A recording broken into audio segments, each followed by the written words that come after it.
피청구인 그 주신문 사안 관련해서 몇 가지 여쭤보겠습니다.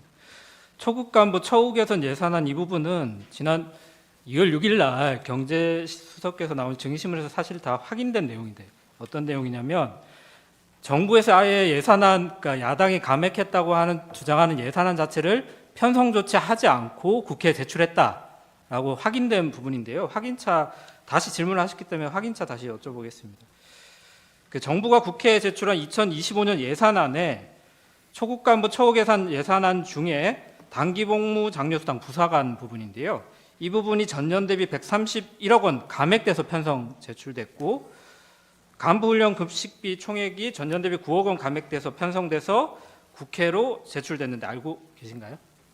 네, 그 예산 편성될 때 뒤늦게 돼서 그게 좀 빠졌는데 그래서 국방위 예산 소위 과정에서 그러니까 여야가 공히 그것을 반영해 주기로 했는데 이제 그런 어쨌든 상황입니다. 제가 말씀드리는 건 국회가 예산을 삭감한 것이 아니라 정부가 제출할 때부터 편성 제출안에 빠져 있었다는 거죠. 오히려 감액돼서 나갔다. 편성 빠져 있던 것을 정액을 여야가 협의 중에 있었습니다. 알겠습니다. 그럼 피청구인이 2024년 12월 3일 비상계엄 선포하면서 담화문에서 야당이 군 초급 간부 봉급과 수당 인상, 당직 근무부 인상 등 군 간부 처우 개선비조차 제동을 걸었다.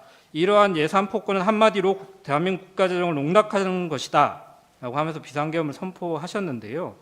정부가 스스로 이렇게 뭐 뒤늦게 아셨다고 하지만 초급 간부 처우 개선 예산 항목을 동결하거나 오히려 일부 항목을 감액해서 사실은 총액은 전년도 대비 141억이 감액돼서 국회에 제출됐거든요. 근데 어떻게 이런 피청구인 이런 담화문에 비춰보면 누군가 보고를 했을 것 같은데 증인이 피청구인한테 야당이 이런 초급 간부 처우 개선 예산을 국회 심의 과정에서 삭감하고 있다 이런 보고를 하신 건가요? 아니요, 국회 예산 심의 과정을 잘 아시는 분은 네. 제가 말씀드린 거 이해를 할 텐데 네네. 통상 그 정부에서 제출안 중에서 아니, 이 어떤 말씀이신지 조정을 해서 그러니까 서로 조정해서 예산안 중에 깎는 부분이 있고 증액하는 부분이 있다는 취지시잖아요. 그 여야가 그거는 거의 네네. 합의로 해서 그러니까 제가 국방위를 여쭤보고 하고 싶은 있었습니다. 거는 그래서 예. 그걸 기다리지 않고 일방적으로 한 것은 네. 사실상 그 깎았던 효과가 그대로 난다고 말씀드리겠습니다. 일단은 정부에서 예산안을 편성하지 않고 감액해서 제출한 건 인정하는데 국회에서 증액해 주지 않았기 때문에 이게 야당의 좀 예산 폭거다 이렇게 생각하신다는 취지신가요? 네, 사실은 정액에 국방위에서는 합의한 걸로 알고 있습니다. 네. 그럼 증인이 이렇게 보고를 하신 건가요? 처음에 정부에서 예산안 편성할 때부터 뒤늦게 놓쳤다. 그래서 예산이 감액돼서 편성이 돼서 국회에 제출됐다. 이런 사실을 알리지 않으신 건가요? 아닙니다. 그거는 이제 뭐 대통령한테? 국방부에서 할 일이고 저는 그 예산까지 안보실장이 일일이 참견하지 증인이 않습니다. 보고하신 건 아니고요. 예. 알겠습니다. 어쨌든 증인도 국회가 헌법 57조에 따라서 예산안 심의 과정에서 증액을 할 수 있는 권한은 없고 감액할 수 있는 권한만 있다는 건 알고 계시죠? 이제 감액을 하더라도 그 감액된 아니, 분야에서 헌법상 권한에 나중에 대해서 여쭤보는 겁니다.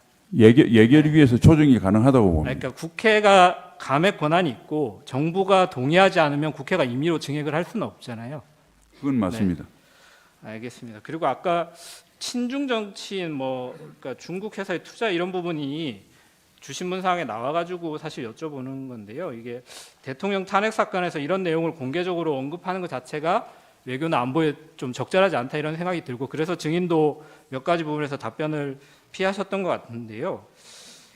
저희가 어쨌든 2008년도에 이명박 정부 시기에 대한민국과 중국 사이의 관계를 전면적 협력 동반자 관계에서 전략적 협력 동반자 관계 이렇게 격상이 좀 됐잖아요.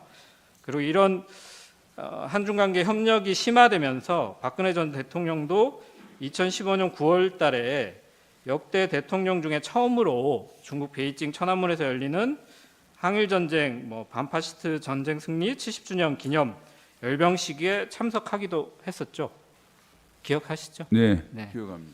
피청구인도 2024년 11월 5일 한중 정상회담에서 중국에 대해서 굉장히 긴밀히 협력하고 있는 국가다 이렇게 말하면서 그로부터 며칠 뒤에 브라질 그 G20 정상회의가 브라질에서 열렸는데요. 그때 현지 언론과의 서면 인터뷰에서 한국에 있어 미국과 중국 양국은 둘 중 하나를 선택해야 하는 문제는 아니다.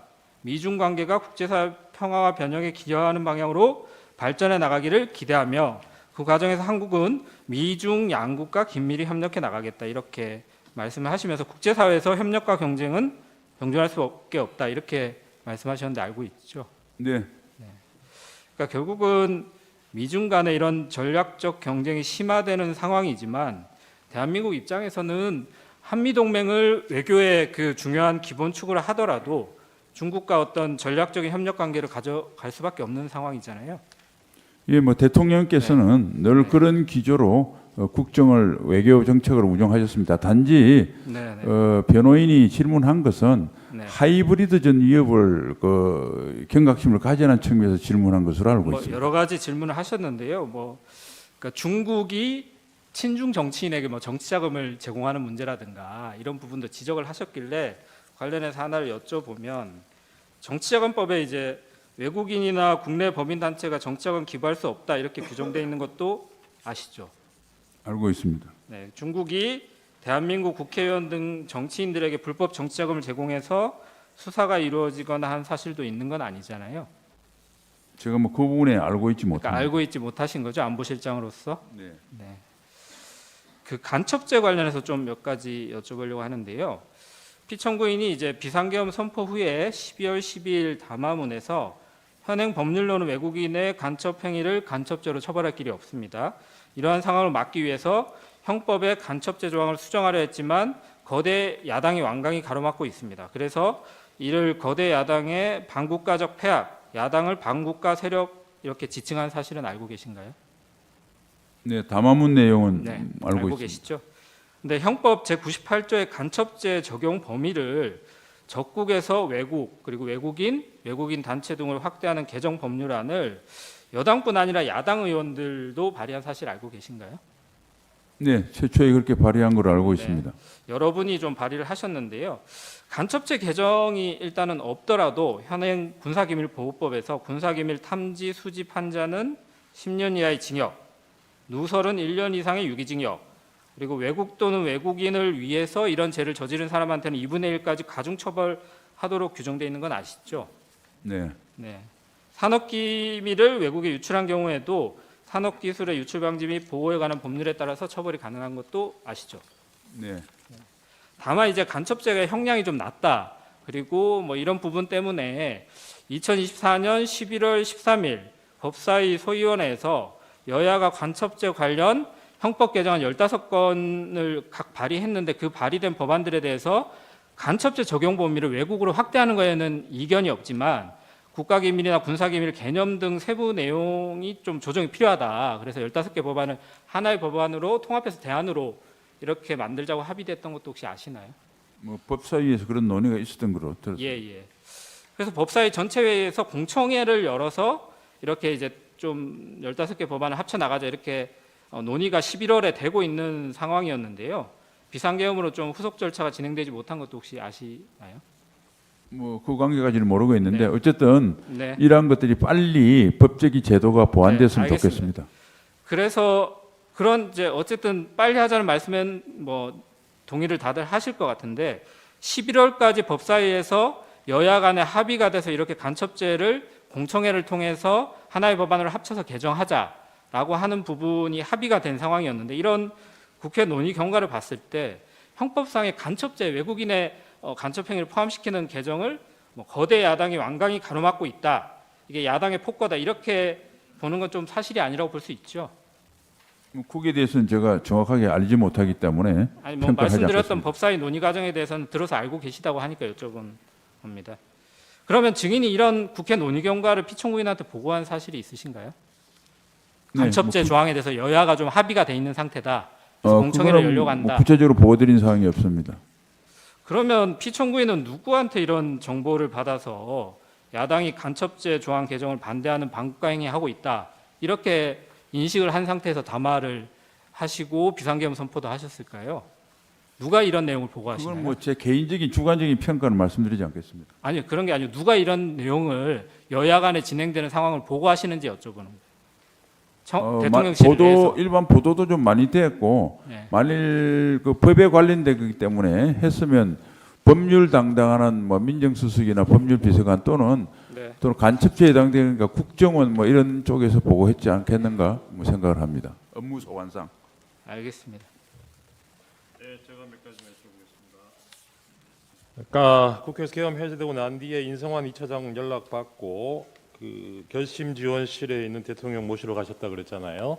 네. 예. 그때 인성환 2차장도 그런 생각을 한 것 같고 증인도 여기 오래 머무는 거는 오해의 소지도 있는 것 같다 이런 얘기로 말씀하셨어요. 어떤 오해의 소지가 있습니까? 그 시점에 대통령이 거기 있는 거에. 대통령께서 국회에서 한 공안시 1분인가 2분인가 했는데 네, 네. 전화했을 시기가 한 공안시 31분이니까 네. 30분이 지났기 때문에 좀 빨리 오셔서 해야지 혹시 시간이 길어지면 그 대통령 뜻과 다른 이런 알겠습니다. 논란이 있을 수도 있겠다 이런. 네. 네. 아까 거기서 대통령이 보고 있던 법령집 같은 게 뭐 개헌법이든 국회법이든 대통령이 법령집 보러 그 지휘통제실까지 내려가지는 않았겠죠. 이런 법령집은 대통령 집무실에도 당연히 있을 거 아닙니까? 뭐 그런 개인적인 제가 그 평가는 하지 않겠습니다. 네, 알겠습니다. 증인 뭐 국방부 장관일 때는 물론이고 안보실장으로 자리 옮기고 나서도 국무회의 자주 참석하셨죠. 네, 국방부 장관 때는 뭐 다 참석했고 그다음에 안보실장은 대통령께서 대통령이 주관하신 주재할 때. 회의만 배석했습니다. 대통령이 주재할 때 국무회의 오프닝 멘트, 클로징 멘트 대통령 직접 하시죠. 그렇습니다. 네, 보통 오프닝 멘트는 뭐 공개형으로 한다 그러고 클로징 멘트는 비공개형으로 한다 그러는데 작년 4월 총선 끝나고 그때 국무회의 뭐 클로징 멘트나 이런 기회에 대통령이 이 총선 결과를 어떻게 받아들였는지 멘트 들은 게 기억이 나십니까? 저는 뭐 기억이 안 나고 그다음에 국무회의 때는 대통령께서는 뭐 정치 국무회의 상황에 자리가 대해서는 아니더라도, 예, 별도 그런 자리가 아니더라도 총선 결과에 대해서 대통령이 어떻게 받아들였는지 뭐 들은 기억이 있습니다. 뭐 어떤 말씀하신 구체적인 기억이 없습니다. 그때 언론에서는 대부분 여당이 참패한 가장 큰 원인이 대통령 책임으로 돌리고 있었거든요. 그건 기억나시죠? 그런 보도가 일부 있지만 또 다른 보도가 있었던 걸로 알고 있습니다. 네, 알겠습니다. 그 대통령이 주재하는 국무회의가 5층 그 대접견실에서 열린 적이 있습니까? 거기에서 열린 적은 없는 것으로 기억합니다. 없는 것 같죠. 그리고 아까 저 피청구인 신문 중에 초급 간부들 군 이탈 숫자가 점점 늘어나고 있다. 뭐 이런 얘기에 관련하셨는데 이게 공교롭게도 오늘 아침에도 제가 본 기사 중에 최근 계엄 사태 이후에 초급 간부들, 부사관들이 뭐 수십 명 전역 신청을 했다고 그래요. 근데 그 기사에 보면 주로 이번 계엄에 동원됐던 그 군인들이 속해 있는 사령부 소속 부사관들이라고 합니다. 이 초급 간부들이 떠나는 이유가 여러 가지가 있겠지만 저는 처우 개선도 처우 개선이지만 이 사람들 이 나라와 국민을 지킨다는 자긍심, 사기 이런 부분도 굉장히 큰 요인이 된다고 생각하거든요. 동의하십니까? 네, 사기 뭐 자긍심 당연히 되고 네. 단지 그런데 계엄과의 인과관계에 대해서는 저희가 제가 파악한 바 없습니다. 이 심판정에서 국민들과 함께 본 상관들 중에는 군통수권자를 포함해서 두 부류의 상관들이 있었어요. 한 부류는 자기도 상부에서 받아서 지시를 전달했지만 이 부하들이 다치게 하고 싶지 않아서 진실을 밝히려는 분이 있었고 또 다른 분들은 자기가 지금 받게 될 형사재판 때문에 발언을 못하겠다고 한 사람들도 있었습니다. 이런 사람들이 상관으로 있으면 그 밑에 있는 뭐 초급 간부든 어느 군인이든 자긍심을 가지고 군인으로 복무할 수 있겠습니까? 객관적인 사실이 아닌 개인이 주관적인 평가나 소회를 묻는 것은 적절하지 않다고 생각하고 답변하지 않겠습니다. 이상입니다. 자, 그러면 지금부터 잠시만 주목해 주시기 바랍니다. 제가 구독자분들을 위해서 선물 하나를 준비했는데요. 제가 항상 여러분들께 드리는 말씀이 있습니다. 뉴스만 평소에 잘 챙겨보셔도 돈이 되고 돈을 벌 수 있다라고 말씀을 드렸는데요. 여러분들은 여기 보시는 삼성전자 뉴스를 보고 어떤 생각이 드세요? 아니면 정치인들의 뉴스, 날씨 뉴스를 보고는 어떤 생각이 드시나요? 그냥 뉴스만 보고 끝내는지 아니면 이 뉴스를 어떻게 이용할 수 있는지 이 부분을 고민하고 계시는지를 되물어보고 싶습니다. 그 이유가 뭐냐 하면 제가 지난번에 여러분들께 뭐라고 말씀을 드렸었죠? 지금은 반도체 섹터를 눈여겨보셔야 한다고 말씀드렸습니다. 그리고 나서 이런 썸네일들 뉴스를 통해서 많이 보셨을 겁니다. 반도체 내용이 이슈가 됐을 때 부자들은 어떻게 생각한다? 반도체 관련주들은 뭐가 있는지, 어떤 종목이 가장 좋은지, 어디에 투자해야 돈이 몰리는지 자연스럽게 생각한다고 제가 말씀을 드렸죠.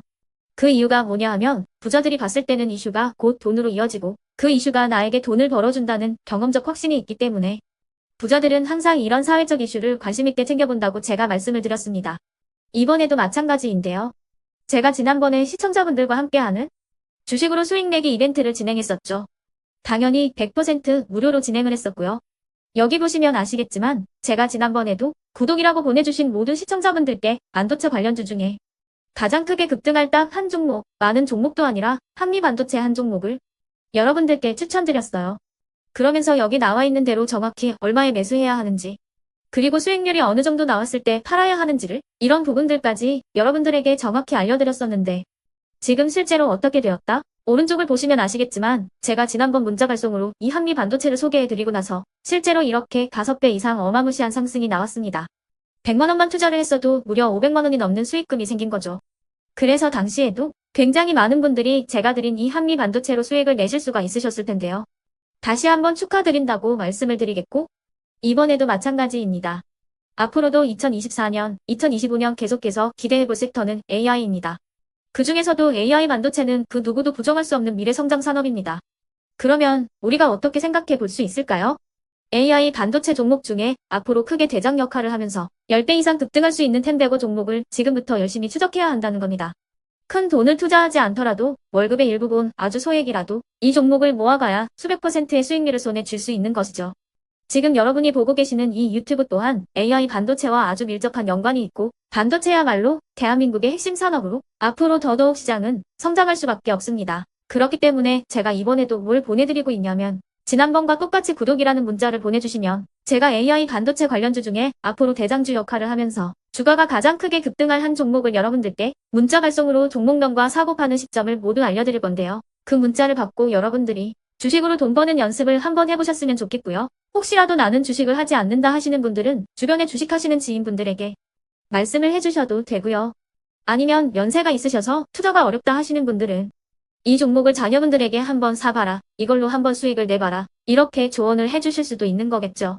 그래서 지금 이 영상을 보시는 시청자분들 중에 나도 이번 종목이 좀 궁금하다 하시는 분들은요. 누구나 상관없이 그리고 어느 시간대나 상관없이 부담 없이 010-2514-5930번으로 구독이라는 문자 보내주시면 제가 이번에도 똑같이 무료 추천 급등주 문자를 보내드리겠습니다.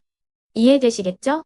제 번호 010-2514-5930번으로 구독이라는 문자 보내주시면 여러분들이 직접 이슈를 통해서 돈 버는 연습을 해보실 수가 있는 거고 제가 돈을 받는 것도 아니고 투자를 대신해 드리는 것도 아니기 때문에 부담 없이 신청해 주시면 되는 겁니다. 그리고 수익이 나면 저는 다른 것은 하나도 바라지 않습니다. 제 채널에 구독, 좋아요 한 번씩만 눌러주시라 이렇게 다시 한번 말씀을 드리겠습니다.